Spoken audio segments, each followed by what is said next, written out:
KV Abdul Latheef മൗലവി വിശുദ്ധ ഖുർആൻ പഠനവുമായി ബന്ധപ്പെട്ടിട്ട് കേരളത്തിലെ എല്ലാ ജില്ലകളിലും ക്ലാസുകൾ നടത്തി ജനങ്ങൾക്കിടയിൽ ഒരു പ്രചാരണം നടത്തി ധാരാളം പഠിതാക്കളെ സൃഷ്ടിക്കുകയും അവർക്ക് വിശുദ്ധ ഖുർആൻ്റെ ലേബലിൽ ഒരു മാർഗദർശനം നൽകി ഒരു മഹൽ വ്യക്തിത്വത്തിൻ്റെ ഉടമയാണ് അദ്ദേഹം.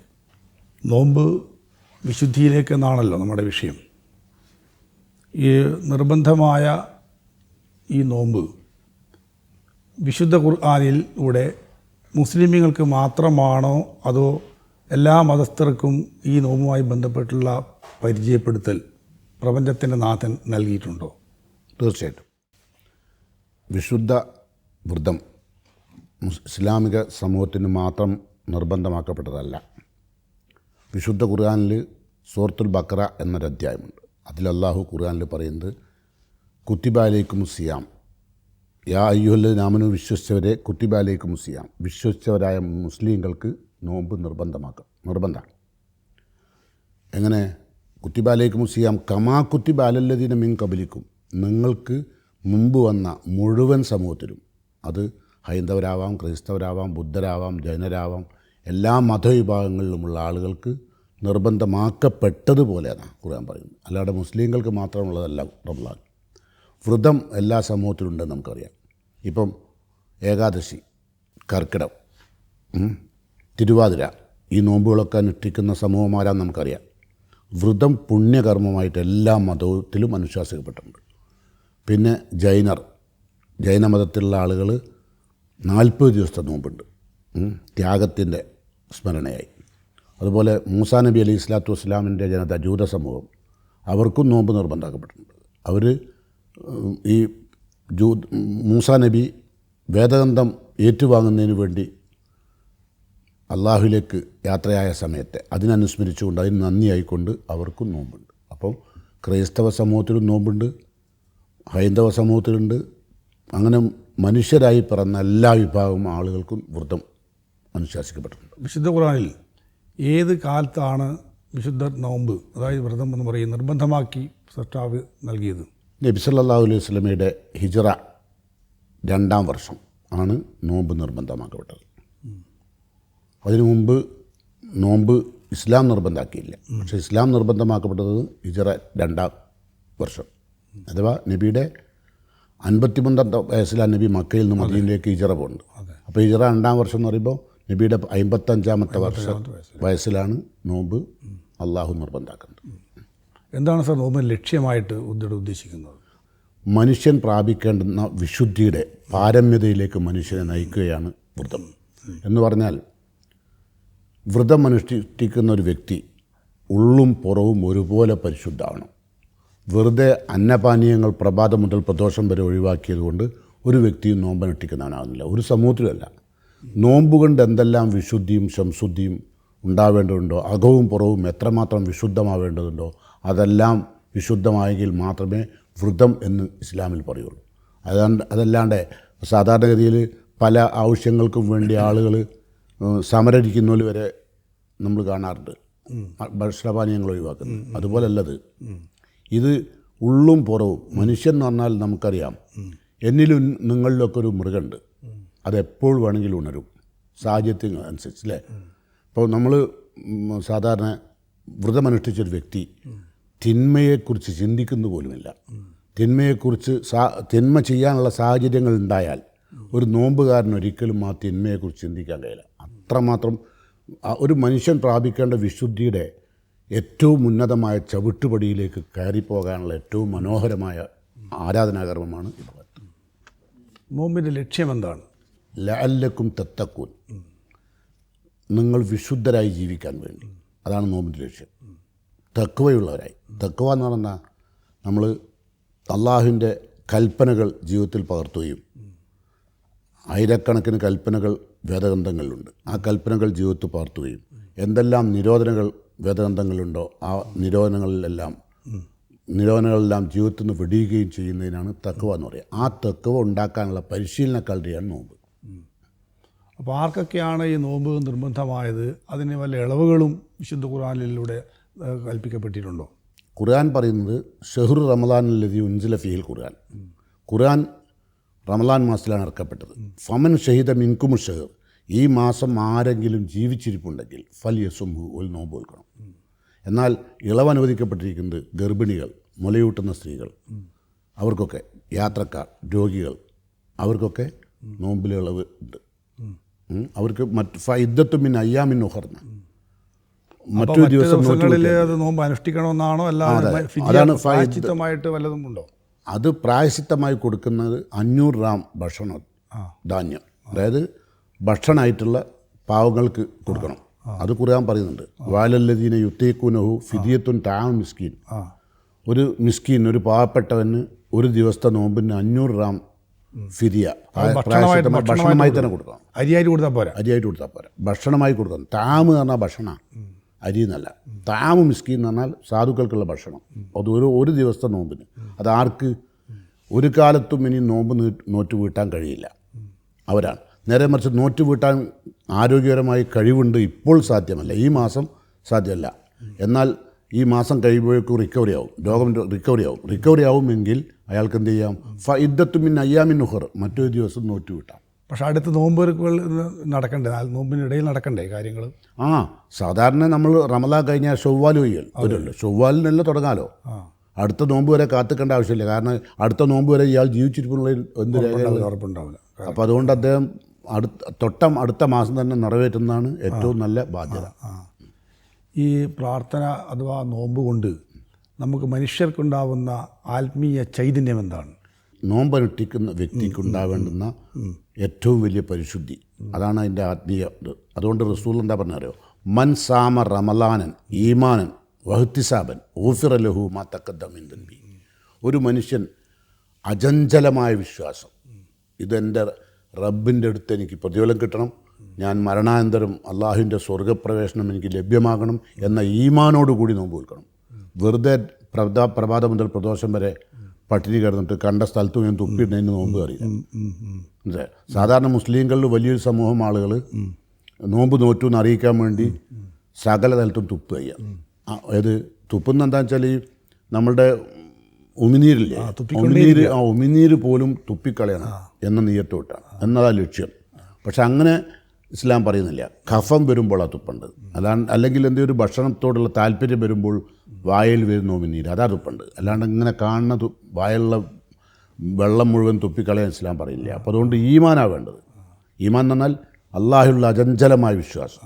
അതാണ് മൻ സാമ, ആര് നോമ്പ് നോറ്റുവോ ഈമാനൻ, ഈമാനോടുകൂടി, അത് അചഞ്ചലമായ വിശ്വാസത്തോട്, വഹ്തിസാബൻ, അങ്ങേയറ്റത്തെ പ്രതിഫലം പ്രതീക്ഷിച്ചുകൊണ്ട് അങ്ങനെ ചെയ്താൽ ആത്മീയമായി അദ്ദേഹത്തിന് കിട്ടുന്നതെന്താ വെച്ചാൽ ഗുഫിറ ലഹു മാ തഖദ്ദമ മിൻ ദൻബി, അദ്ദേഹത്തിൻ്റെ കഴിഞ്ഞുപോയ ഇന്നലകളിലെ ഒരുപാട് പാപങ്ങൾ അദ്ദേഹത്തിന് പൊറുക്കപ്പെടും. അതാണ് ഈ നോമ്പുള്ള ഗുണം.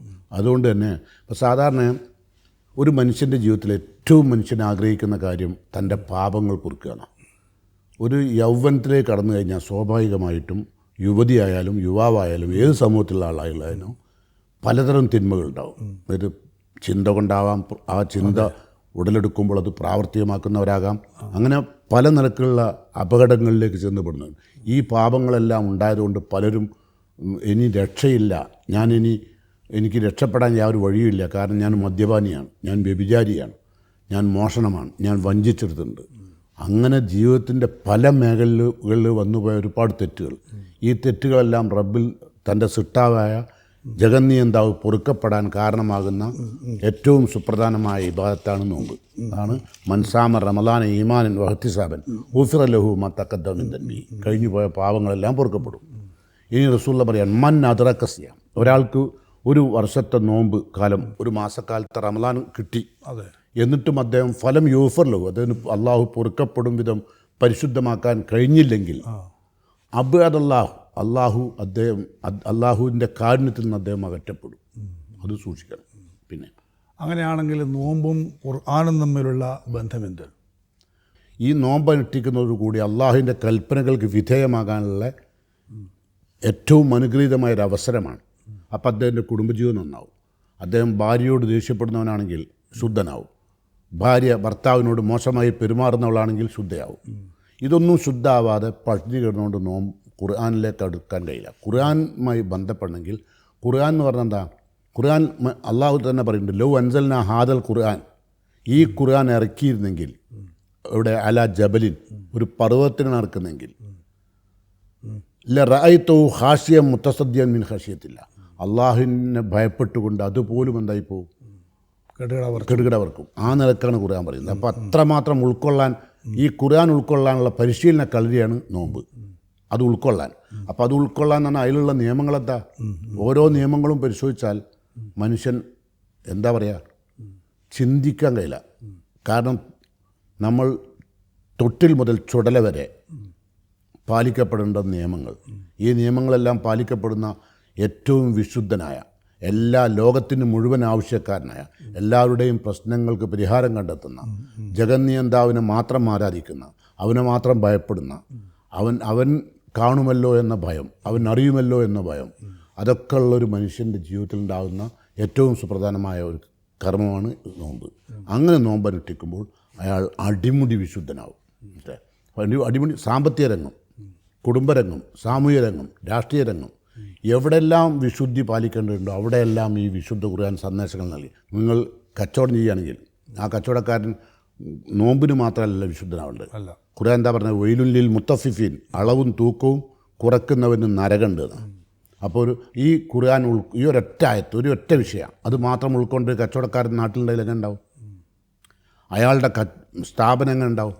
ഇന്ന് വെറും പരസ്യപ്പലകയിലൂടെ അല്ലേ കച്ചവടം ഉണ്ടാക്കുന്നത്. അല്ലാണ്ട് അതെന്താ റസൂലുള്ള പറഞ്ഞത്, കമ്മിൻ സായിമിൻ, എത്ര നോമ്പുകാരുണ്ട്, ലൈസലഹു ജസാവിന് ഒരു പ്രതിഫലവും ഇല്ലാന്ന് പറഞ്ഞു. ആരാത് പറയുന്നത്? റസൂലുള്ള 14 നൂറ്റാണ്ട് മുമ്പാണ് പറയുന്നത്. ഇത് നിങ്ങൾ നോമ്പ് പോയിട്ടൊരു കാര്യമില്ല, ലൈസലഹു ജസാവിന് ഇല്ലല്ലാമ്, ദാഹം സഹിച്ചു എന്നല്ലാതെ ഒരു കൂലിയും ആ മയ്യത്ത് പരലോകത്തെത്തിയാൽ കിട്ടൂല. അപ്പം എന്താ കാരണം? അവിടെ അവൻ്റെ വിശുദ്ധിയെപ്പറ്റി റസൂലുള്ള പറയാണ്, മല്ലം യദ കൗലസൂർ, കളവായ വാക്ക്, വൽ അമലബിഹി, മോശമായ പ്രവർത്തനം, ഇതൊക്കെ ഉണ്ടായാൽ ആ ആളുടെ നോമ്പ് ഫലൈസലില്ലാഹി ഹാജത്തുൻ ഫിയാൻ യദാ താമഹു വ ഷറാബഹു, അദ്ദേഹം ഭക്ഷണപാനീയങ്ങൾ ഉപേക്ഷിക്കുന്നതിൽ അള്ളാഹ്ക്ക് ഒരു താല്പര്യവുമില്ല, ഒരാഗ്രഹവുമില്ല, ഒരാവശ്യവുമില്ല. അപ്പം നോമ്പുകാർ എന്താ, കളവ് പറയാൻ പാടില്ല, കളവ് ചെയ്യാൻ പാടില്ല, ജീവിതത്തിൽ ഒരു നേരവും പറയാൻ പാടില്ല. പക്ഷെ റമളാൻ നോമ്പ് നോറ്റ വ്യക്തി ഒരിക്കലും പറയാൻ പാടില്ല കളവ്, അല്ലേ? കളവ് പറയുന്ന ആളെ നമ്മൾ ഇഷ്ടപ്പെടുമോ? അപ്പം സിട്ടാകാനും ഇഷ്ടപ്പെടും. അപ്പം കളവ് പറഞ്ഞാൽ നോമ്പ് പോവും, നോമ്പുണ്ടാവില്ല. പിന്നെ അയാൾക്ക് ചീത്ത പ്രവൃത്തി ചെയ്താൽ പിന്നെ നോമ്പുണ്ടാവില്ല. പട്ടിണി കിടന്നതിന് നോമ്പ് അറിയില്ല, മനസ്സിലായോ? അപ്പം നോമ്പ് എന്ന് പറഞ്ഞാൽ എന്താണ്? മല്ലം യദ് കൗലസൂർ, മോശമായ വാക്ക്, കളവായ വാക്ക് പറയാൻ പാടില്ല, വല്ല അമലബിഹി, കളവ് ഉള്ള പ്രവർത്തനങ്ങൾ ചെയ്യാൻ പാടില്ല. അങ്ങനെ ചെയ്താൽ അള്ളാഹ്ക്കൊരാവശ്യവും ആ നോമ്പുകാരനെ കൊണ്ടില്ല. അപ്പം ഇതൊക്കെ നമ്മൾ പഠിക്കുകയും അങ്ങനെ ജീവിതത്തിൽ നമ്മൾ കളവില്ലാത്ത വിശുദ്ധനാവണം. ഇന്ന് ലോകത്ത് കണ്ടെത്താൻ കഴിയുമോ അത്തരം നോമ്പുകാരെ കണ്ടെത്താനുള്ള വഴിയാണ് ഖുർആൻ സ്വീകരിച്ചത്. അത് നമ്മൾ പഠിക്കണം. ഖുർആനെ സമ്പൂർണ്ണമായും വിലയിരുത്തുകയും പഠിക്കുകയും ചെയ്യുന്ന ഒരാൾക്ക് നോമ്പ് നോറ്റാൽ അപ്പോൾ അവർക്കേ പ്രതിഫലം ഉണ്ടാവുള്ളൂ. അല്ലാണ്ട് പ്രഭാതം മുതൽ പ്രദോഷം വരെ പട്ടിണി കിടന്നുകൊണ്ട് നോമ്പുണ്ടാവില്ല, അതിൻ്റെ പ്രതിഫലം കിട്ടൂല. പ്രതിഫലമാണ് ഇവിടെ കിട്ടേണ്ടത്. ആ പ്രതിഫലം എൻ്റെ ജീവിതത്തിൽ, വ്യക്തി ജീവിതത്തിൽ, ഭൗതിക ലോകത്തിന് കാണണം, മറ്റുള്ളവർ കാണണം. ഓൻ നോമ്പുകാരനാണ്, ഓൻ മുസ്ലിമാണ്, ഓൻ്റെ കച്ചവടം കണ്ടോ, ഓൻ്റെ ഭാര്യാഭർത്ത് വന്ന് കണ്ടോ, അവൻ്റെ മാതാപിതാക്കളോട്. ഇപ്പം നിങ്ങൾ ആലോചിച്ച് നോക്കുക, എത്ര കുടുംബത്തിൽ രക്ഷിതാക്കളാണ് വൃദ്ധസദനത്തിൽ നിലവിളിക്കുകയാണ്, അല്ലേ? നിലവിളിക്കുകയാണ്, എൻ്റെ മകനൊന്ന് കാണാൻ. ചിലരൊന്നും എനിക്കിഞ്ഞ് മകനെ കാണണ്ട, മകളെ കാണണ്ട. ചിലരൊക്കെ ഡെഡ് ബോഡി, നിങ്ങളെ അമ്മ മരിച്ചിരിക്കുന്നു എന്ന് പറഞ്ഞാൽ പോലും എനിക്കത് വേണ്ട, ഏറ്റുവാങ്ങാൻ എനിക്ക് ആവശ്യമില്ല എന്ന് പറയുന്ന മക്കൾ. ഇത്രയും അപകടകരമായ, മൃഗതുല്യമായ, മൃഗീയമായ, മൃഗം പോലും നാണിക്കും. ഒരിക്കലും മൃഗം പോലും തൻ്റെ മാതാപിതാക്കളെ സംരക്ഷിക്കാതെ നിൽക്കുന്നില്ല. ലോകത്തെ ഏറ്റവും കൂടുതൽ ശ്രദ്ധിക്കപ്പെടുന്ന ജീവി മനുഷ്യനാണ്. ആ മനുഷ്യൻ്റെ ജീവിതം വിശുദ്ധമാവാനുള്ളതാണ് റമളാൻ വ്രതം, അല്ലാണ്ട് വെറും പട്ടിണി എടുക്കലല്ല. നോമ്പുകാരൻ ശ്രദ്ധിക്കേണ്ട കുറേ കാര്യങ്ങളുണ്ടല്ലോ. എന്തൊക്കെ കാര്യങ്ങളാണ് അതിലേക്ക് നമ്മൾ സൂചിപ്പിക്കേണ്ടത്? പ്രധാനമായും നോമ്പ് നോൽക്കുന്ന ആൾ രാത്രിയിൽ തന്നെ നിയ്യത്ത് വെക്കണം. നിയ്യത്ത് വെക്കാത്തവർക്ക് നോമ്പുണ്ടാവില്ല. മല്ലം യുബയ്യത്ത് സിയാം ഖബൽ ഫജർ, ഫജറിന് മുമ്പ്, അതായത് പ്രഭാതത്തിന് മുമ്പ് ഒരാൾ നിയ്യത്ത്, ഞാൻ നോമ്പ് നോൽക്കുന്നുണ്ട് എന്ന് മനസ്സിൽ നിയ്യത്ത് വെക്കാതെ, ഉദ്ദേശിക്കാതെ നേരം വെളുത്താൽ ഫലാ സിയാമലഹു, നോമ്പുണ്ടാവില്ല. അപ്പോൾ ആദ്യമായി വേണ്ടത് നിയ്യത്താണല്ലേ? നിയ്യത്താണ്, പരിശുദ്ധ. അത് എങ്ങനെയല്ല, അതിങ്ങനെ പിന്നെ നവൈത്തു സൗമഹദിൻ ലില്ലാഹി തആല അങ്ങനെയല്ല. ഞാൻ നാളെ നോമ്പ് നോൽക്കുന്നു, എൻ്റെ മനസ്സിനെ പഠിപ്പിക്കുക, അതാണ് നിയ്യത്ത്. അന്നിയ്യത്തു ബിൽ കൽബ്, മനസ്സുകൊണ്ടാണ്, ലാ ബിൽ കൗൽ, വാക്കുകൊണ്ടല്ല. വായ കൊണ്ട് പറയാനുള്ളതല്ല, നീയത്ത് മനസ്സിൽ കരുതണം. അതാ കണ്ടത്. ഒന്നാമതായ നീയത്ത് നമ്മൾ മനസ്സിൽ ഉറപ്പിക്കണം. അത് വാക്കുകൾ അതും പ്രഭാതത്തിന് മുമ്പ്. അതുകൊണ്ടാണ് അത്താഴം എണീക്കുന്നത്. അപ്പം അങ്ങനെയാണെങ്കിൽ അത്താഴവുമായി ബന്ധപ്പെട്ട് ആ പിന്നെ ലഘുഭക്ഷണം കഴിക്കുന്നത് നിർബന്ധമായി നമുക്ക് ഉദ്ദേശിക്കണോ? അത്താഴം ഇസ്ലാമിൽ റസൂലുള്ള പറഞ്ഞത് അത്താഴം നിങ്ങൾ കഴിക്കണം എന്നാണ്. തസഹറു, നിങ്ങൾ അത്താഴം കഴിക്കണം. ഫൈന ഫിഹിൽ ബർക്കത്ത്, അതിലൊരുപാട് അനുഗ്രഹമുണ്ട് നിങ്ങളുടെ ജീവിതത്തിൽ. അല്ലാണ്ട് അത്താഴത്തിന് ചില ആളുകൾ മനസ്സിലാക്കുന്നത് മുസ്ലിങ്ങൾ കണ്ടമാനം തിന്നുകയാണ്. നോമ്പ് തുറന്നാലും തിന്നുന്നു, അത്താഴ സമയത്ത് പാതിരാക്ക് നീച്ച് പിന്നെയും തിന്നുന്നു. പാതിരാക്ക് നീച്ച് തിന്നല്ല, വളരെ ലഘുവായ ഒരു ഭക്ഷണമാണ്. അത് ബർക്കത്താണ്, ശരീരത്തിന് അനുഗ്രഹീതമാണ്. നമ്മുടെ മനസ്സിനും ശരീരത്തിനും ആത്മാവിനും നമ്മളുടെ ചിന്തക്കും നമ്മളെ ബുദ്ധിക്കും പ്രഭാതമുള്ള പ്രദോഷം വരെ നമുക്ക് ആരോഗ്യം സമ്പൂർണ്ണമായി ജീവിക്കുവാനും കഴിയാൻ ഒരനുഗ്രഹീതമായ ഭക്ഷണമാണ് അത്താഴം എന്ന് പറയുന്നത്. അത്താഴങ്ങൾ. തീരെ നോമ്പ് അനുഷ്ഠിക്കാൻ പറ്റാത്ത സാഹചര്യം വന്നാൽ അതിനുള്ള പ്രതിവിധി എന്താണ്? അതാണ് ഞാൻ നേരത്തെ പറഞ്ഞത്. വാലല്ലദീന യുത്തീക്കുനഹു, തീരെ കഴിയാത്ത ആളുകൾ, നോമ്പ് നോൽക്കാൻ കഴിയാത്ത ആളുകൾ, പ്രായം കൊണ്ടാവാം, രോഗം കൊണ്ടാവാം, എന്തെങ്കിലും കാരണം കൊണ്ട് ഒരു കാലത്തും അയാൾക്ക് ഇനി നോമ്പ് നോറ്റുകൂട്ടാൻ പോലും കഴിയൂല എങ്കിൽ വാലല്ലദീന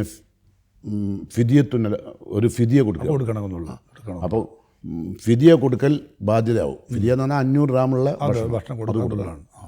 ഇനിയിപ്പോൾ നോമ്പുകാരനായിരിക്കെ ശണ്ട കൂടാൻ ഒരാൾ കടന്നു വന്നു, ഒരു സുഹൃത്തോ അയൽവാസിയോ ആരെങ്കിലും ആവട്ടെ, എങ്ങനെയായിരിക്കണം നോമ്പുകാരൻ്റെ പ്രതികരണം? ഖുർആൻ തന്നെ പറഞ്ഞാ വൈദാ ഖാതബഹുമുൽ ജാഹിലൂൻ, അവിവേകികളുമായി നിങ്ങൾ ഇടപഴകേണ്ടി വന്നാൽ കാലു സലാം ഉണ്ടെന്ന് പറഞ്ഞ് പിരിയണം. അല്ലാണ്ട് അവരോട് ശണ്ട കൂടാൻ നിൽക്കാൻ പാടില്ല. നോമ്പിനും പാടില്ല, നോമ്പിനും തീരെ പാടില്ല. നോമ്പിനും ശണ്ട കൂടുന്ന ആളുകൾ ശണ്ട കൂടാൻ ഒരു കാരണവശാലും ഇസ്ലാം അനുവദിക്കുന്നില്ല. അപ്പോൾ ഞാൻ നോമ്പുകാരനാണ് എന്ന് പറഞ്ഞു. പരിമിതമായ സംസാരം, അത് ഒരു വിശ്വാസിയുടെ ക്വാളിറ്റിയാണ്. അമിതമായി സംസാരിക്കുന്നവർക്ക് അപകടം വരും സംസാരത്തിൽ. നോമ്പുകാലത്ത് നമ്മൾ നിർവഹിക്കുന്ന രാത്രി നമസ്കാരം, അതിൻ്റെ സവിശേഷത എന്താണെന്ന് പറയാമോ? തീർച്ചയായിട്ടും ഇസ്ലാമിൽ വളരെ പ്രാധാന്യമുള്ള ഒരു വിഭാഗത്താണ് രാത്രി നമസ്കാരം. റമദാനിൽ മാത്രമല്ല, റമദാനിൽ നമസ്കരിക്കുമ്പോൾ നമ്മൾ ആ നമസ്കാരത്തിന് തറാവീഹ് എന്ന് പറയുന്നു. തറാവീഹ് എന്ന് ഹദീസുകളിൽ നമുക്ക് കാണാൻ കഴിയില്ല. ഖിയാമുൽ ലൈലാണ്, അത് രാത്രിയിൽ എന്നും നമസ്കരിക്കുക. ഇതേ രാത്രിയിൽ നമ്മൾ ഇശാക്ക് ശേഷം നമസ്കരിച്ചാൽ ഖിയാമുൽ ലൈലി എന്നും, ഒന്ന് ഉറങ്ങി എഴുന്നേറ്റ് നമസ്കരിച്ചാൽ ഈ നമസ്കാരത്തിന് നമ്മൾ തഹജ്ജുദ് എന്നും പറയും. ഇത് റമദാനിൽ നമസ്കരിക്കുമ്പോൾ എന്ത് ചെയ്യുന്നു? സലാത്തു തറാവീഹ് എന്ന പേരിലാണ് പണ്ഡിതന്മാർ അറിയപ്പെട്ടു, അതിനെ പരിചയപ്പെട്ടു. ഇതിൻ്റെ പ്രത്യേകത എന്താ വെച്ചാൽ റസൂലുള്ള പറഞ്ഞു, മൻ കാമ റമലാനൻ ഈമാനൻ വഹ്തിസാബൻ ഊഫിറ ലഹു മാ തഖദ്ദമ മിൻ ദംബി. ഒരു മനുഷ്യന് ഈമാനോടുകൂടി തഖ്വയോടുകൂടി ഈ നോമ്പൊക്കെ തുറന്നുള്ള ക്ഷീണം, ഇത് വല്ലാത്ത പ്രയാസം, ശരീരം മുഴുവൻ ബോഡി പെയിൻ ഉണ്ടാവും നോമ്പോട് തുറന്നു കഴിഞ്ഞാൽ, സ്വാഭാവികമാണ്. ആ സമയത്ത് ആ ഭക്ഷണം കഴിഞ്ഞിട്ട് പിന്നെയും നമസ്കരിക്കാൻ നിൽക്കാൻ പോവുകയാണ് മണിക്കൂറുകൾ. അതൊരു വലിയൊരു പ്രയാസം വെച്ചതായി. അതുകൊണ്ടാണ് ഖുർആൻ എന്ന് പറയുന്നത് തത്തജാഫ ജുനൂബുഹും അനിൽ മലാജി യദ്ഊന റബ്ബഹും ഖൗഫൻ വതമഅൻ. വളരെ ആഗ്രഹത്തോട് പ്രതീക്ഷയോടുകൂടി ഇവരെന്ത് ചെയ്യുന്നു? ശയ്യകൾ വിട്ടകലുന്നുകൊണ്ട് റബ്ബിനോട് വിളിച്ചു പ്രാർത്ഥിക്കാൻ പോവുകയാണ്. അതാണ് നിസ്കാരത്തിൻ്റെ പ്രത്യേകത. എന്താ വെച്ചാൽ അയാൾക്ക് ഊഫിറ ലഹു മാ തഖദ്ദമ കഴിഞ്ഞു പോയ പാപങ്ങൾ മുഴുവൻ പൊറുക്കപ്പെടാൻ പറ്റാവുന്ന നമസ്കാരമായിട്ട് മാറ്റപ്പെടും. ഇപ്പോൾ 8 റക്അത്ത് നമ്മൾ തറാവീഹ് നമസ്കരിച്ചു, പിന്നെ വരുന്ന വിത്ർ, അത് തഹജ്ജുദിലേക്ക് കൊണ്ടുവരാൻ പറ്റുമോ എന്നുള്ളതാണ് ഒരു സംശയം. സാധാരണഗതിയിൽ 8 റക്അത്തുള്ള നമസ്കാരം ഒരേ നിസ്കാരം 2 സമയത്തായി നിസ്കരിക്കുന്നതിനെ സംബന്ധിച്ച് പണ്ഡിതന്മാർക്കിടയിൽ എതിരഭിപ്രായമുണ്ട്. ശരിക്ക് റസൂലുള്ളാഹി സ്വല്ലല്ലാഹു അലൈഹി വസല്ലമയുടെ ചര്യ അതാണ് നമ്മൾ പിൻപറ്റണം. അത് ഒരു ഇമാമിൻ്റെ കൂടെ മുഴുവനുമായി നമസ്കരിക്കുക. അതല്ലാതെ ഒരു ഇമാമിൻ്റെ കൂടെ 8 റക്അത്ത് നിസ്കരിച്ച് ബാക്കി ഇറങ്ങിപ്പോവുകയും ബാക്കി ഞാൻ തഹജ്ജുദാക്കുക, അങ്ങനെ നിസ്കാരം നബി പഠിപ്പിച്ചിട്ടില്ല. അത് ഇന്ന് സമൂഹത്തിൽ നിന്ന് കണ്ടുവരുന്ന ഒരു ആചാരമാണെന്ന് നമ്മൾ മനസ്സിലാക്കുന്നത്. അതെ. 8 റക്അത്ത് ജമാഅത്തായി നമസ്കരിക്കുക, പിന്നെ 3 റക്അത്ത് എന്ന് പറയുന്നത് 5 റക്അത്ത് എന്ന് പറയുന്ന വിത്ർ അല്ല, സ്വന്തമായി നമുക്ക് തോന്നിയതുപോലെ നിസ്കരിക്കാൻ പാടില്ല. അതൊക്കെ അതിനൊക്കെ ഇസ്ലാമിൽ ചില വിധിവിലക്കുകൾ. ശരി. അങ്ങനെയാണെങ്കിൽ ഒരു സംശയം കൂടി ബാക്കി ഇവിടെ. ഇപ്പോൾ നമ്മൾ സമ്പത്തുണ്ടല്ലോ, സമ്പത്ത് റമദാനിൽ സദഖയായിട്ടും സക്കാത്തായും ചെയ്യുന്നവരുണ്ട്. സക്കാത്ത് ഈ സമയത്ത് ചെയ്യുന്നതുകൊണ്ട് പ്രത്യേകം പുണ്യം ലഭിക്കാനുണ്ടോ? അത് ഇന്ന് സാധാരണ നമുക്ക് സദക്കയാണ് എല്ലാ കാലവും. സക്കാത്ത് ഒരു സമ്പത്ത് ഒരു വർഷം തികയുമ്പോൾ കൊടുക്കുന്നതാണ്. എല്ലാവരുടെയും സമ്പത്തിന് ഒരു വർഷം തികയുന്നത് റമദാനിലാവുമല്ലോ. പക്ഷേ റമദാനിൽ ഏറ്റവും കൂടുതൽ പുണ്യം ലഭ്യമാവുമല്ലോ എന്ന് കരുതിയിട്ട് ആളുകൾ സക്കാത്തിനെ റംലാൻ മാസത്തിലേക്ക് മാറ്റി വെക്കുന്നുണ്ട്. അത് ശരി. അല്ലാതെ സക്കാത്ത് റംലാൻ മാസത്തിൽ കൊടുക്കാൻ എന്നല്ല പറഞ്ഞു. അങ്ങനെ വ്യവസ്ഥയില്ല. ഇല്ല. സദക്കകൾ എത്ര വേണമെങ്കിലും സദക്ക നമുക്ക് കണക്കില്ലല്ലോ. സക്കാത്തിന് കണക്കുണ്ടല്ലോ. ഒരു 100 രൂപ എടുത്ത് ജീവിച്ചിട്ട് ബാക്കി വന്നാൽ 2.5 റുപ്യ സക്കാത്ത് കൊടുക്കണം. അതിന് കണക്കുണ്ട്. സദക്ക വേണമെങ്കിൽ 100 കൊടുക്കാമല്ലോ. സമൂഹത്തിൽ കണ്ടുവരുന്ന സക്കാത്ത് എന്ന് പറഞ്ഞുകൊണ്ട് റംലാൻ വരെ കാത്തിരിക്കുകയും ആ സമയത്ത് പ്രത്യേകം വിതരണം നടത്തുകയും ചെയ്യുന്ന രീതിയാണ് അത് ഇസ്ലാം പഠിപ്പിച്ചല്ല. പക്ഷെ മുസ്ലിം സമൂഹത്തിൽ നിലനിൽക്കുന്നതാണ് നമ്മൾ പറഞ്ഞത്. ഒരുപാട് നല്ല നല്ല കാര്യങ്ങൾ, അറിവുകൾ പകർന്നു നൽകിയ നമ്മുടെ ഗുരുനാഥനും SLRC ഡയറക്ടറുമായ KV അബ്ദുൽ അസീം സാഹിബ് അവർക്ക് ആയുരാരോഗ്യം നൽകി അള്ളാഹു അനുഗ്രഹിക്കുമാറാകട്ടെ എന്ന് പ്രാർത്ഥിക്കുന്നു. എല്ലാവിധ നന്ദിയും രേഖപ്പെടുത്തുന്നു.